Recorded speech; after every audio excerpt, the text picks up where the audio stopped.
Hello all दोस्तों, नमस्कार and a very warm welcome to civil staff Himachal. दोस्तों, साल 2025 कुछ अतरंगा ही साल हमें देखने को मिल रहा है, जहां पे कभी तो बेमौसमी बरसात हो जा रही है तो कभी बेमौसमी स्नोफॉल देखने को मिल रहा है। यहां तक कि अगस्त के महीने में ही हमें ऊंचाई वाले क्षेत्रों में स्नोफॉल देखने को मिल रहा है। और हाल तो इस कदर अब खराब है कि हिमालय को पार करके मॉनसून अब तिब्बत जाके पहुंच चुका है, जिस वजह से आपको एक्सेसिव क्लाउड बर्स्ट, लैंडस्लाइड्स और पंजाब के अंदर एक्सेसिव फ्लड्स देखने को मिल रहे हैं, जिससे पूरा हमारा ह्यूमन जो लाइफस्टाइल है वो कहीं ना कहीं हैम्पर हो चुका है और नॉर्मल हमारा ह्यूमन लाइफ जो है डिसरप्ट हो चुकी हैं। तो आओ समझते हैं कि किस तरह से जो मॉनसून है हिमालय को पार करके तिब्बत पहुंच गया, और समझेंगे इस वीडियो के अंदर कि क्या क्या चीजें इसके अंदर इन्वॉल्व हो रही हैं। तो बेसिकली आपने ये आर्टिकल इस तरह से पढ़े होंगे और अक्सर न्यूज में के अंदर अब इस टाइम पे फ्लोट भी हो रहे हैं सोशल मीडिया के ऊपर भी कि हिमालय पार कर तिब्बत पहुंच गया मॉनसून, क्या आने वाली है बड़ी मुसीबत। तो इसी आर्टिकल का आज हम विश्लेषण करेंगे और जानेंगे कि क्या क्या चीजें इसके अंदर इन्वॉल्व होने वाली हैं। तो सबसे पहले अगर मैं बात करूं इस वीडियो के अंदर तो हमें समझना होगा हिमालयास को। तो आओ सबसे पहले समझते हैं हम हिमालयास को।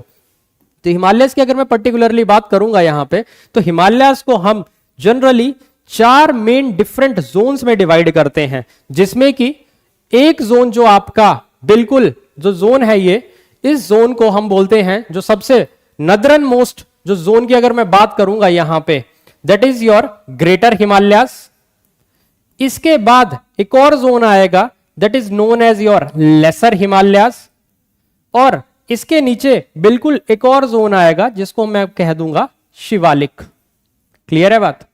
तो आई होप यहां तक आप समझ रहे होंगे कि हिमालय को मैंने पहले 4 कहा, अभी तक मैंने 3 ही आपको दिखाए, ग्रेटर हिमालयास, लेसर हिमालयास और शिवालिक्स। एक बिल्कुल इस ग्रेटर हिमालयास के बिल्कुल पार करके एक और रेंज है जो उसके पैरेलल चलती है, that is known as your trans Himalayas, जिनका नाम ही क्या है, ट्रांस हिमालयास। अगर मैं ट्रांस हिमालयास की बात करूंगा तो ट्रांस का मतलब ही क्या होता है, दूसरी तरफ। ठीक है, तो मतलब ये रेंज ग्रेटर हिमालयास के पैरेलल दूसरी तरफ आपको देखने को मिलेगी, और इसी का पार्ट है, ट्रांस हिमालयास का ही पार्ट है, that is Karakoram. Second is Ladakh, Zanskar,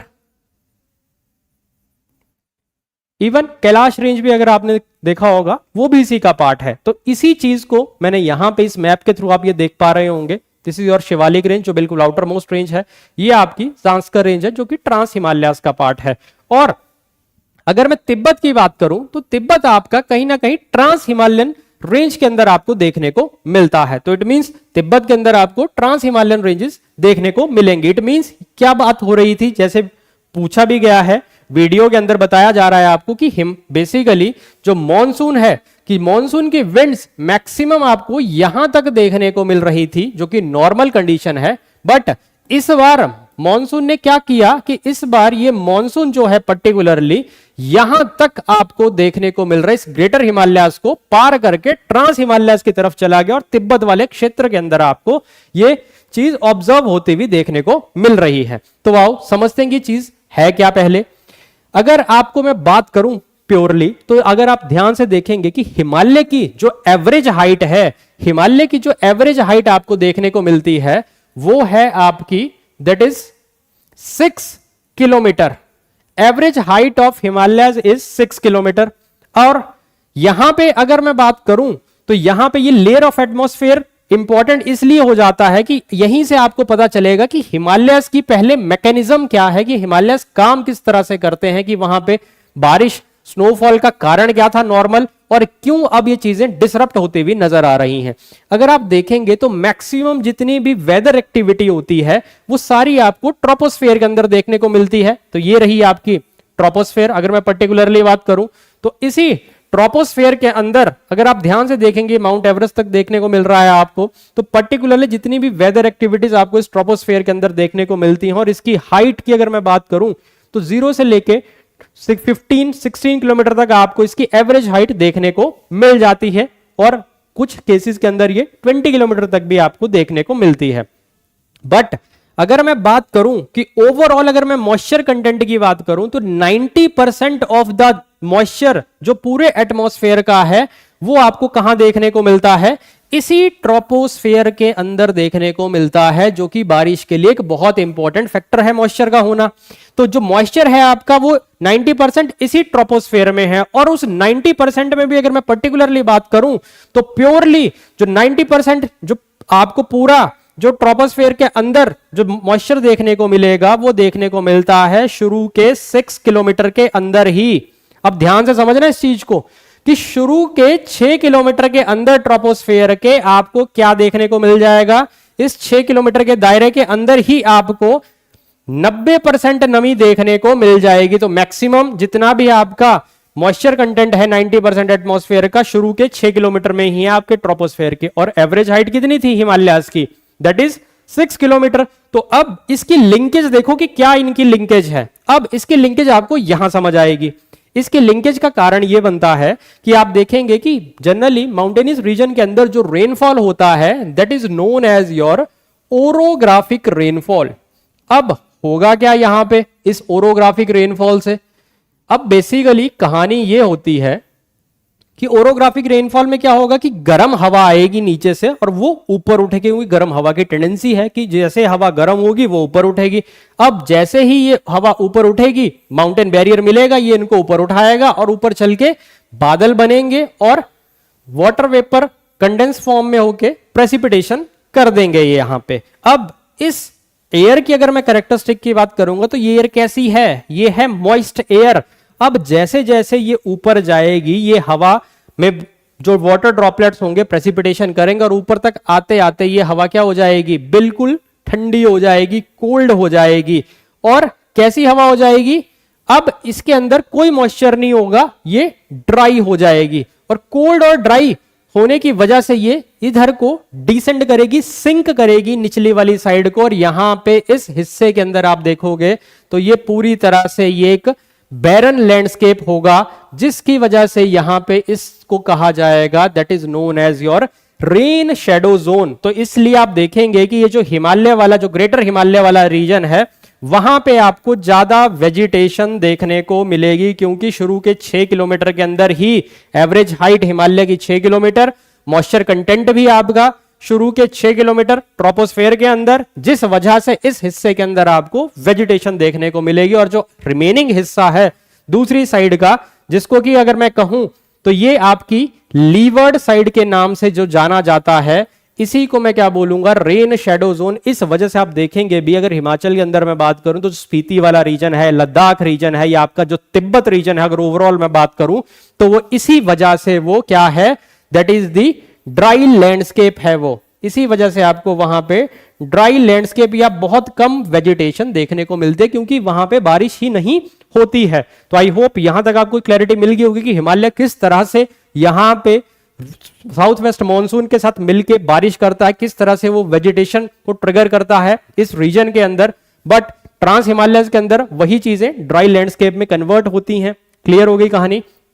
और इस तरह का आपको ये ट्रांस हिमालयन लैंडस्केप देखने को मिलेगा। This is your trans Himalayan landscape. और अगर मैं बात करूं यहां पे तो this is your Zanskar range वाला रीजन है ये।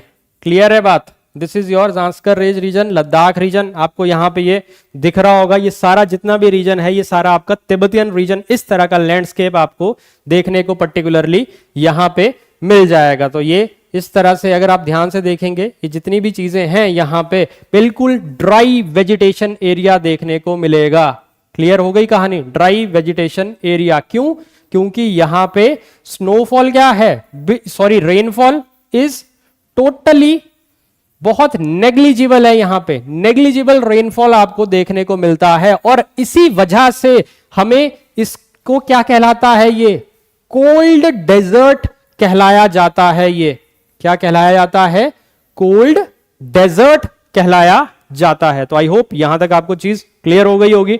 अब चलते हैं आगे।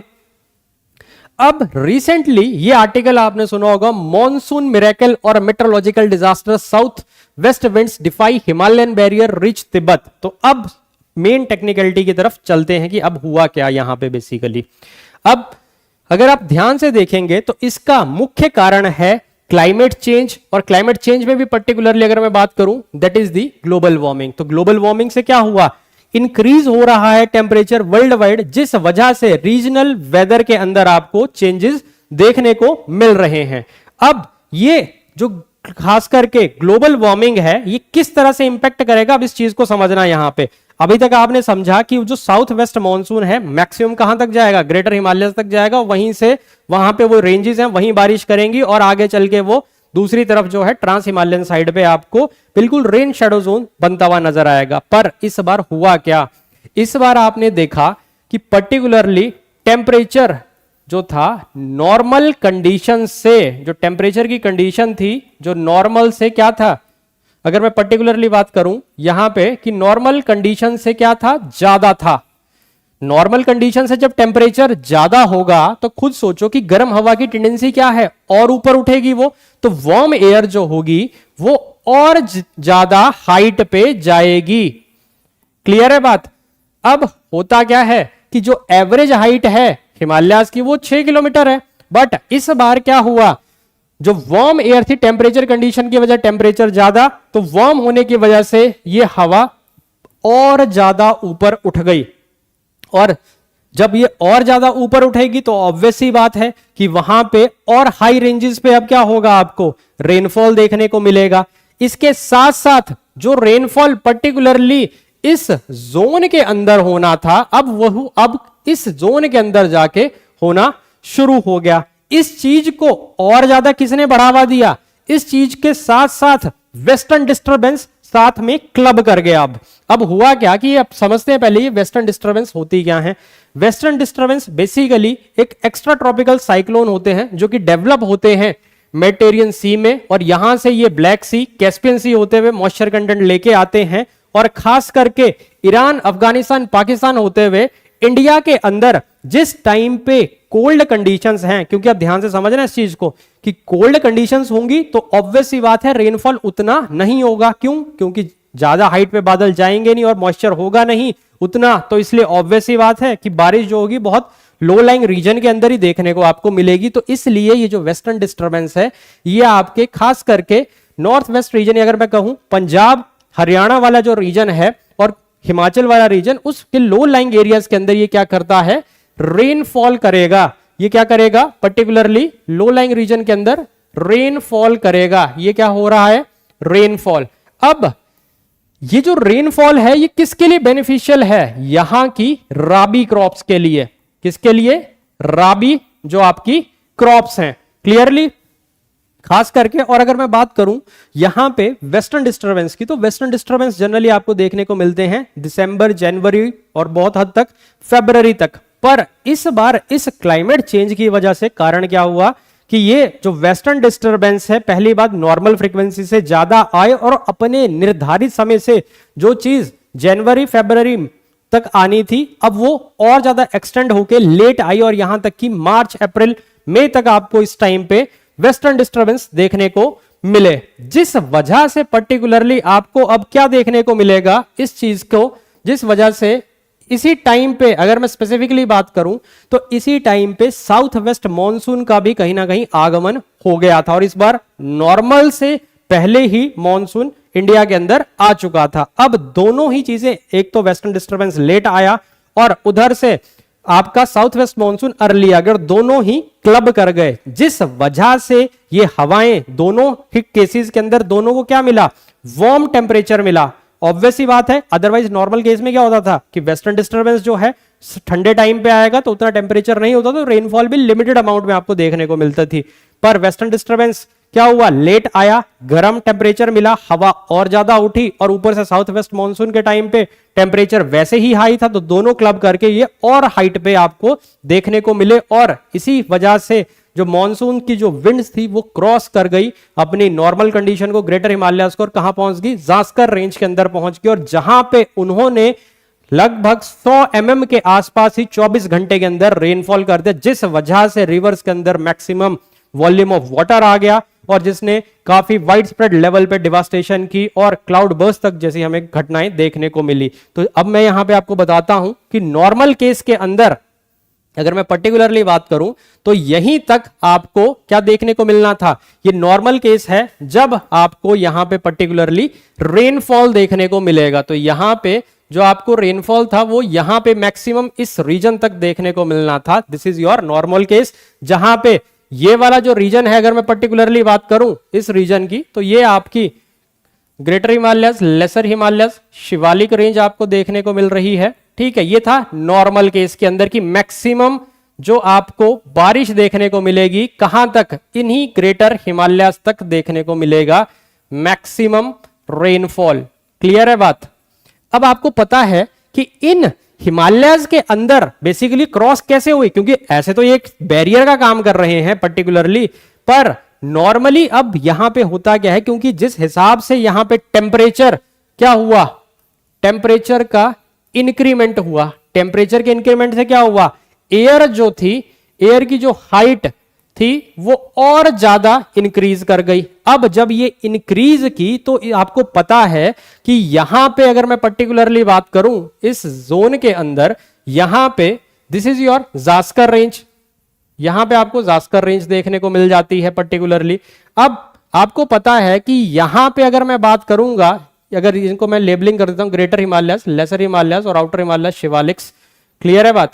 तो अगर आप ध्यान से देखेंगे यहां पे, तो अब होता क्या है, यहां पे ये नॉर्मल यहीं तक जाना चाहिए था बेसिकली। अगर मैं नॉर्मल कंडीशन में बात करूं तो ये मैक्सिमम यहीं तक आपको चीज देखने को मिलनी थी, पर इनके अंदर भी तो आपने सुना होगा कि पासिस हैं, तो हवा उन्हीं पासिस को क्रॉस करके पर्टिकुलरली कहां पहुंच गई, इस जास्कर वाले रीजन में हो गई, और यहां पे चल के अब क्या होने को देखने को मिला हमें, एक्सेसिव रेनफॉल। और यहां पे 24 घंटे के अंदर ही 100 mm बारिश आपको देखने को मिली, जबकि आपको पता है कि नॉर्मल कंडीशंस के अंदर यहां पे बारिश देखने को नहीं मिलती है, कोल्ड डेजर्ट वाला लैंडस्केप है यहां पे। तो इस वजह से ये पूरा ही चीज गड़बड़ आ गई, और इसका जो सबसे इंपॉर्टेंट कारण बना वो बना that is known as global warming.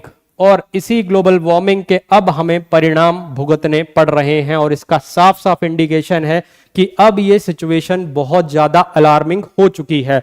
और इसके परिणाम, इसका कंसर्न क्यों जरूरी है, अब समझो। यहां पे हिमाचल के अंदर आपको अत्यधिक क्लाउड बर्स्ट, एक्सेसिव, नॉर्मल से आपको ज्यादा पहले तो एक्सेसिव रेनफॉल देखने को मिला, किसकी साथ साथ विद क्लाउड बर्स्ट, और इसी क्लाउड बर्स्ट के साथ साथ लैंडस्लाइड ट्रिगर हुए, जिस वजह से बहुत ज्यादा लॉस और डैमेज हुआ लाइव्स और प्रॉपर्टी का। इसके साथ साथ अगर मैं बात करूं, पंजाब के अंदर आपको बाढ़ देखने को मिल गई, पंजाब के अंदर आपको दैट इज फ्लड्स, और वो भी इस तरह के डिवास्टेटिंग फ्लड्स की पूरे डिस्ट्रिक्ट के डिस्ट्रिक्ट ही आपको उजड़े हुए नजर आ रहे थे, फसलें पूरी बर्बाद हो गई।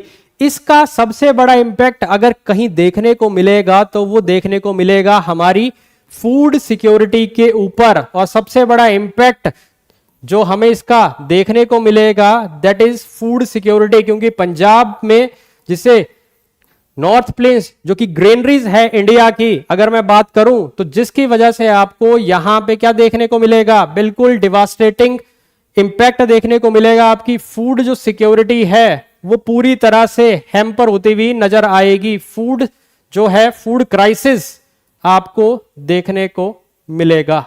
तो आई होप यहां तक आपको चीजें क्लियर हो गई होंगी कि क्या क्या इसका इंपैक्ट है। और सबसे बड़ा चीज यहां पे क्या होगी कि आपके जो फसलों की जो सॉइल है, सॉइल की जो बेसिकली न्यूट्रिएंट क्वालिटी है वो भी कहीं ना कहीं अब डैमेज हो रही है, क्योंकि आपने देखा होगा जिस हिसाब से पंजाब के फ्लड्स के अंदर सिल्ट आपको देखने को मिल रही है, जिसकी वजह से आपको कहीं ना कहीं डैमेज देखने को मिल रहा है क्रॉप्स के अंदर, और आने वाले समय के अंदर इसके इंपैक्ट और ज्यादा खराब देखने को मिल सकते हैं। तो इसलिए अब क्लाइमेट चेंज और ग्लोबल वार्मिंग एक बहुत बड़ा कंसर्न बन चुके हैं, क्योंकि अब मॉनसून जो है तिब्बत तक पहुंच रहा है, हिमालयस को पार कर रहा है, जिस वजह से जो किसी टाइम आज हम स्पाइसेस यहां से देते थे तिब्बत की तरफ और सिल्क वहां से लेते थे, तो ये सिचुएशन ना हो जाए कि कहीं ये चीज उल्टी होनी शुरू हो जाए, इस चीज से हमें बचने के लिए कहीं ना कहीं प्रॉपर इफेक्टिव स्टेप्स लाने होंगे, ताकि हम इस क्लाइमेट चेंज और ग्लोबल वार्मिंग जैसे मुद्दों से हम जल्द ही राहत पा सकें और दोबारा से हम एक सस्टेनेबल फ्यूचर या सस्टेनेबल फॉर्म में हम अर्थ को हैबिटेबल बना सके। So thank you very much. मिलेंगे नेक्स्ट वीडियो के अंदर। तो इस तरह के इंफॉर्मेटिव वीडियोस के लिए चैनल को लाइक शेयर कमेंट सब्सक्राइब जरूर करें।